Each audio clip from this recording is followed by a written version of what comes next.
आज मैं हथनी पुलाव ની રેસીપી બતાવી રહી છું। ઘણી ફાઇન છે। આ મટન છે। મટન કમ સે કમ 1.5 કિલો છે। ઠીક છે, 1.5 કિલો। આનામાં ગરમ મસાલો, તેજ પત્તા, લવિંગ, મીરી, જીરું અને જીરું વધારે જ નાખવાનું। અને આનામાં 2 પ્યાજ છે। આ અમારી આ રીસીમાં કાપીને બાઈ ચાલી ગઈ છે, તો 2 પ્યાજ આખા। અને આનામાં લીલા મરચા, લસણ અને અદરક। લીલા મરચા મેં 18 લીધા છે। ઓકે, હવે આનામાં મેં પાણી નાખીને એને પાકવા દઈશ। અને પાણી આ ગોશના પાણીમાં જ પાકવું જોવે, હા, એટલું ધ્યાન રાખજો। બિરસ્તું થઈ ગયું છે। હવે તેલ ફાઇન લેવાનું, હા, એટલું યાદ રાખવાનું, તેલ ફાઇન લેવાનું, તો અખની બહુ જ ફાઇન બનશે। ઓકે, ને હવે એનામાં મેં આ ચાવલ છે ને 10-15 મિનિટ સુધી પલાળીને મૂકાતા, પણ પાણી નથી લીધું, પાણી છે ઓલરેડી એનામાં।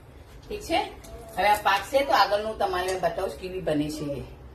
દેખો, હવે આને મેં દમ પર મૂકી દે, પણ હા, એટલું ધ્યાન રાખજો, સિર્ફ ગોશમાં એટલું પાણી મૂકજો કે એ જ પાણીના અંદર આ અખની ચાવલ પણ પાકે, તો ટેસ્ટ એકદમ લઝીઝ ને ઓસમ આવતાશે। જો ગોશ પાકી ગયો છે ને। હવે यहाँ પર આ પ્યાજ સોતલાઈ ગયું છે। ઓકે, હવે આનામાં મેં નમક, પહેલા મેં નમક નથી નાખું, ઠીક છે, નમક નાખીને હલાવી દીધું છે।